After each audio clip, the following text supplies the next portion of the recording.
नमस्कार, good morning India में आपका स्वागत है। मैं हूं अदिति राजपूत। हम जानते हैं कि सरकारें हर अपने अपने अलग अलग कार्यकालों में अपनी जिम्मेदारी से, अपनी जवाबदेही से बचती रही हैं, लेकिन ये जो कोरोना का काल रहा उसमें सरकार ने कुछ ज्यादा ही हद की है। और अब हम एक ऐसी बात बताने आपको जा रहे हैं जिसमें सरकार ने जो संसद में दावा किया है, एक तरह से जो बयान दिया है, उसने एक तरह से हर किसी को अंदर तक झकझोर कर रख दिया है। कोरोना की दूसरी लहर में ऑक्सीजन की कमी की वजह से बहुत से लोगों ने अपने अपनों को अपने सामने दम तोड़ते देखा, लेकिन केंद्र सरकार ने संसद में मंगलवार को कहा कि ऑक्सीजन की कमी से एक भी मौत नहीं हुई है। ये जवाब संसद में स्वास्थ्य राज्य मंत्री ने दिया है। हालांकि ये भी कहा गया कि ये राज्यों से मिले आंकड़ों पर आधारित है। कांग्रेस नेता वेणुगोपाल ने कहा है कि वो मंत्री के खिलाफ विशेषाधिकार हनन नोटिस लाएंगे क्योंकि उन्होंने सदन को गुमराह किया है। लेकिन ये सारा जो बयान है और ये जो सारी बात है, ये कहीं ना कहीं सरकार की संवेदनहीनता भी दिखाती है। क्या कोरोना की दूसरी लहर के दौरान बहुत सारे कोविड मरीज ऑक्सीजन की कमी की वजह से दम तोड़ गए? कांग्रेस सांसद केसी वेणुगोपाल के इस सवाल का जो जवाब स्वास्थ्य राज्य मंत्री ने दिया वो हैरान करने वाला है। स्वास्थ्य राज्य मंत्री डॉक्टर भारती प्रवीण कुमार ने राज्यसभा में दिए लिखित जवाब में कहा, स्वास्थ्य राज्य का विषय है। राज्यों और केंद्र शासित प्रदेशों की रिपोर्ट के मुताबिक देश में ऑक्सीजन की कमी से एक भी मौत नहीं हुई है। हमने 20 करोड़ लगाया। उधर कोविड पर चल रही बहस के दौरान सरकार अपनी कोशिशों का बचाव करती नजर आई। मौतों को छुपाने के मामले को भी स्वास्थ्य मंत्री ने राज्यों के मत्थे मढ़ दिया। रजिस्ट्रेशन कौन करता है? स्टेट करता है। आंकड़ा तय कौन करता है? स्टेट करता है। उसको ही रजिस्ट्रेशन करना होता है, उसको डालना होता है। यहाँ तो किसी ने मना नहीं किया है, लेकिन भी मैंने देखा कि यहाँ कई सम्मानीय सदस्यों ने कहा कि भारत सरकार आंकड़ा छुपा रही है। प्रधानमंत्री जी ने बार बार कहा, मुख्यमंत्रियों की मीटिंग में कहा कि हमारे हाथ में नहीं है मृत्यु हुआ हो, ज्यादा हमें टेस्टिंग करना है, करिए, मृत्यु रजिस्टर करिए, छुपाने का कोई कारण ही नहीं है। कांग्रेस का कहना है कि सरकार ने संसद में गलत बयानी की है। वो इस मसले पर स्वास्थ्य राज्य मंत्री के खिलाफ विशेषाधिकार हनन प्रस्ताव लाएगी।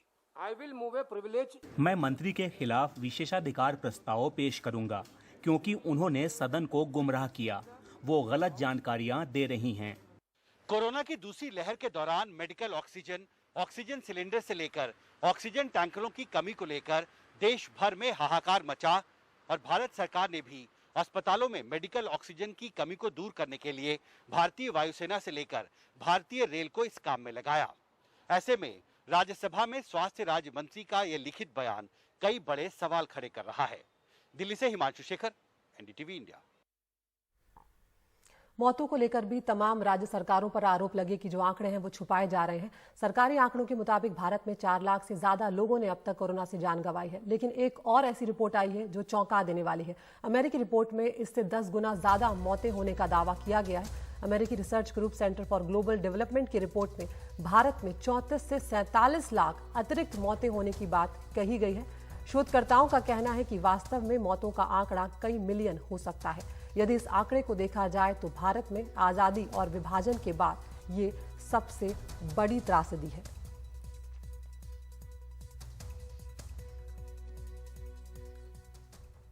और अब टीकाकरण की बात करते हैं। कभी एक दिन में 86 लाख से ज्यादा टीकाकरण का रिकॉर्ड बनाने के बाद इस आंकड़े के आसपास भी दूर दूर तक देश में अब टीकाकरण नहीं हो पा रहा है।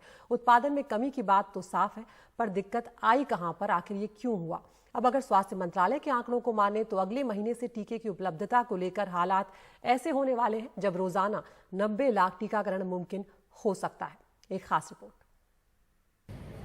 राज्यों ने एक वक्त टीकाकरण को लेकर रिकॉर्ड बनाया। एक दिन में 86 लाख से ज्यादा का टीकाकरण किया गया।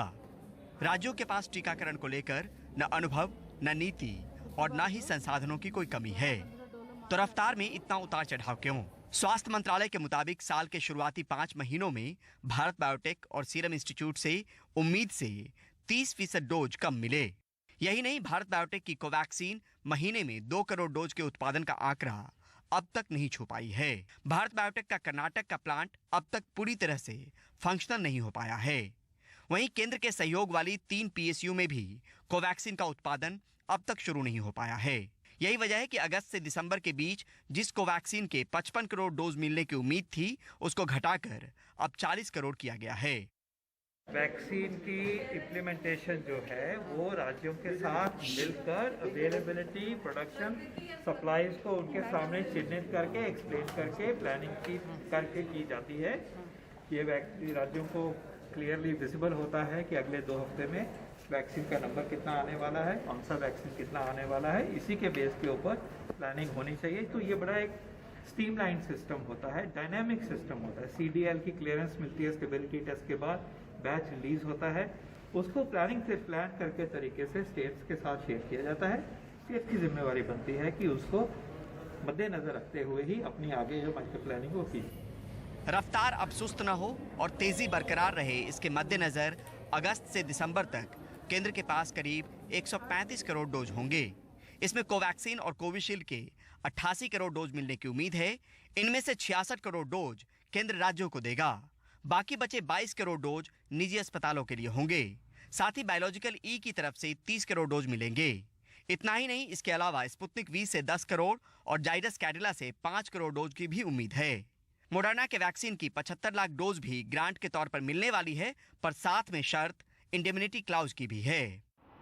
तो अनुमान और इस उम्मीद से फिलहाल बेहतर कल की उम्मीद कीजिए। नई दिल्ली से Parimal Kumar, NDTV India. Corona की दूसरी लहर ने मानसिक रूप से लोगों को और तोड़ा है। बच्चों की जिंदगी भी पूरी तरह से बदल गई है। करीब 1.5 साल से घरों में कैद बच्चों में फिजिकल एक्टिविटी की कमी, दोस्तों से ना मिलना, सामाजिक एकजुटता ना होना, करीबियों का गुजरना या बीमार पड़ना जैसी चीजों से उनके शारीरिक और मानसिक विकास पर बहुत गहरा असर पड़ा है। कई बच्चों को मनोचिकित्सक की मदद भी लेनी पड़ रही है। करीब 1.5 साल से बचपन यूं ही कैद है। कोरोना की दूसरी लहर ने पाबंदियां और सख्त कर दी। तीसरी लहर के डर ने कैद को और अनिश्चित समय के लिए खींच दिया। जानकार कह रहे हैं कि इस वायरस ने हमारे बच्चों के मानसिक स्वास्थ्य पर गहरी चोट की है। कई बच्चों को डॉक्टरों की जरूरत पड़ रही है। बिफोर दिस कोविड जो भी हम लोग मेंटल हेल्थ इवेल्युएट करते थे बच्चों में, behavioural issues, autism, hyper activity, different behavioral problems, all we hardly used to see. Once in 3 months में hardly 2-3 kids. Now every week we are seeing 1 or 2 kids in our OPD. Different बच्चे different समस्याओं के साथ आते हैं। जैसे आप देखो कि बहुत छोटे बच्चे हैं, उन्होंने अपनी इंडोर लाइफस्टाइल की वजह से बाकी कुछ देखा ही नहीं है। कुछ बच्चे हैं जिनको स्ट्रेंजर एंजाइटी जो हम कहते हैं, उन लोगों को यही नहीं पता कि बाकी लोगों से कैसे इंटरेक्ट करना है। उन्होंने माँ बाप को छोड़कर सबसे इतना ज़्यादा डरना शुरू कर दिया है कि बच्चे किसी से घुल मिल नहीं पा रहे हैं। उनसे थोड़े बड़े बच्चे जिनको पता है कि जो स्कूल क्या होती है, स्कूल वो जाते थे, उनका सडनली बंद हो गया। वो अब धीरे धीरे इंडोर लाइफस्टाइल को सबसे ज़्यादा अच्छे से अडेप्ट कर पा रहे हैं। पर उनमें दूसरी प्रॉब्लम चल रही है, क्योंकि उनकी फिजिकल एक्टिविटी बंद हो गई। इस वजह से अब उनको कॉन्स्टिपेशन हो रहा है, वो लोग ओबेस हुए जा रहे हैं।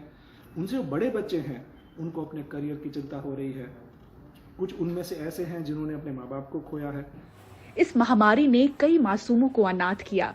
कई बच्चों ने अपने घर परिवार में करीबियों को गुजरते या फिर बीमारी से लड़ते देखा। लॉकडाउन की कैद के बीच ये हालात इनके मानसिक स्वास्थ्य पर दोहरा वार करते हुए नजर आए।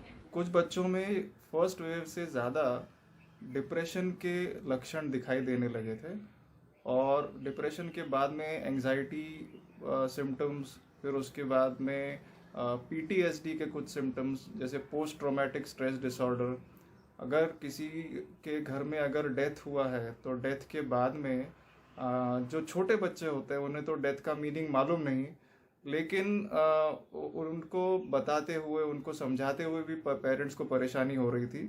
ज़रूरी नहीं है कि वो अपने आप से आपको आके बताए कि मुझे ये तकलीफ़ हो रही है या मुझे ये दिक्कत है।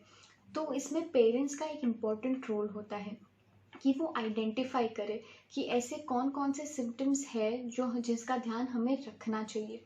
जैसे कि अगर बच्चा जो एक्टिविटी कर रहा है या जो पहले अच्छे से कर पाता था, अभी उसमें उसको इतना इंटरेस्ट नहीं है, शांत रहता है, चुप चुप रहता है, अकेला रहता है बच्चा, घुलना मिलना उसको अभी नहीं पसंद आ रहा है, या बार बार बच्चा बोल रहा है कि मेरा मन नहीं लग रहा है, मन नहीं लग रहा है, मूड स्विंग ज़्यादा हो रहे हैं, उदासी ज़्यादा बढ़ रही है, गुस्सा ज़्यादा बढ़ रहा है, ये सारी चीज़ें हैं जो एज अ पेरेंट्स हम घर में नोटिस करें और उसको हम अप्रोप्रिएटली डील कर सकें। ऑनलाइन बंधी जिंदगी, घर की 4 दीवारी में कैद चंचल बचपन और आसपास वायरस का खौफ बच्चों की दिमागी सेहत को ज्यादा आहत न करे, इसलिए उनके हर व्यवहारिक बदलाव को समझना जरूरी है। मुंबई से Pooja Bhardwaj, NDTV India.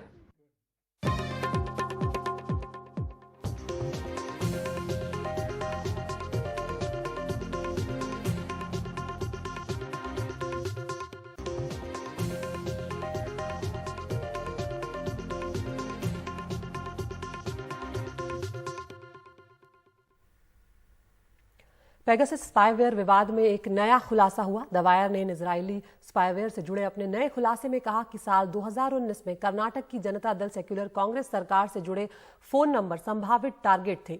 Report के अनुसार जुलाई 2019 में जेडीएस कांग्रेस की सरकार के गिरने और बीजेपी की सरकार बनने का इस कथित जासूसी से संबंध है।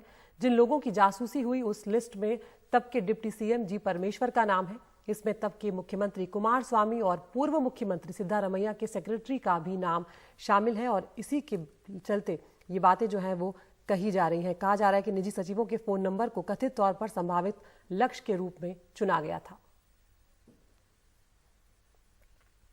Opposition leaders from Karnataka, that is Siddaramaiah or Parameshwar or myself, when we running the coalition government, at that time BJP friends, they are misusing their office, good office, to get information by tapping our phones. Punjab की बात करते हैं, जहां कांग्रेस में मुख्यमंत्री captain Amarinder Singh और नए प्रदेश अध्यक्ष नवजोत सिंह सिद्धू के बीच तनाव कम होता नजर नहीं आ रहा है। पहले खबर आई थी कि सिद्धू ने अमरिंदर सिंह से मिलने का वक्त मांगा है, लेकिन अब मुख्यमंत्री के मीडिया सलाहकार ने ट्वीट कर जानकारी दी कि सिद्धू ने समय नहीं मांगा है और जब तक सिद्धू माफी नहीं मांग लेते अमरिंदर सिंह से अपने सोशल मीडिया पर ट्वीट्स को लेकर जो उन्होंने पोस्ट किए उनको लेकर, तब तक अमरिंदर सिंह उनसे मुलाकात नहीं करेंगे। सिद्धू ने अमरिंदर सिंह पर वादे पूरे नहीं करने और बादल परिवार के साथ मिली भगत के आरोप लगाए थे।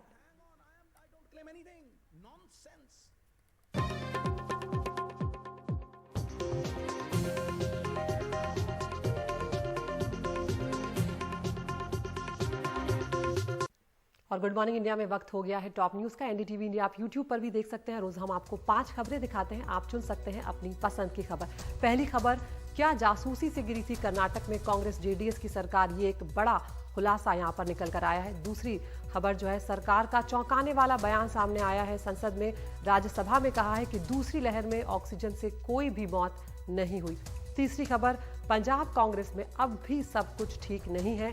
सिद्धू से मुलाकात की जो अटकलें चल रही थी उस पर कैप्टन के मीडिया सलाहकार बोले हैं कि जब तक सिद्धू माफी नहीं मांगेंगे तब तक कैप्टन से मुलाकात नहीं होगी। और अगली खबर, 23 जुलाई तक पुलिस हिरासत में रहेंगे शिल्पा शेट्टी के पति राज कुंद्रा। मुंबई पुलिस ने कहा राज कुंद्रा ही पॉर्न फिल्म रैकेट के मास्टरमाइंड। और 5वीं खबर, दुनिया के सबसे अमीर शख्स जेफ बेजोस ने 11 मिनट तक की अंतरिक्ष की सैर और वापस लौटे। तो इन 5 खबरों में से वो कौन सी खबर है जो आप चुनना चाहते हैं, हमारे YouTube चैनल पर जाकर इस पोल में हिस्सा लें। उस खबर को हम आपको दिन भर विस्तार से दिखाएंगे। गुड मॉर्निंग इंडिया में इतना ही। नमस्कार।